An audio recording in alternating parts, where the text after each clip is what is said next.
உருட்டு உருட்டு நீ உருட்டு. நண்பர் துறைமுக தொகுதி வேட்பாளர் சேகர்பாபு அவர்களை அறிமுகப்படுத்த வேண்டிய தேவையே இல்லை என்ற அளவுக்கு அவர் சேவை அவருக்கு முன்னாடி நிற்கிறது.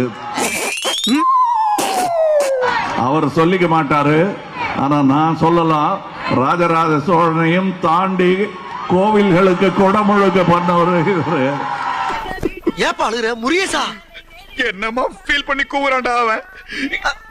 என்ன போய் நீ என்ன அழுகுற? இல்ல வாங்குற காசுக்கு மேல கூறாடா கொய்யா. நீதிக்கு துணை நிற்கும் இந்த திராவிட குடும்பத்தின் வரலாற்றை இளையவர்களுக்கு நீங்கள் எடுத்துச் சொல்லுங்கள். நீதி கட்சி என்றதில் தொடங்கி இன்று மக்கள் நீதி மையம் வரையில் திராவிடம் பரவி இருக்கிறது என்பதுதான் உண்மை. இல்ல இங்க சந்திரன் ஒரு மானஸ் இருந்தா அவன் எங்கேன்னு தேடுற.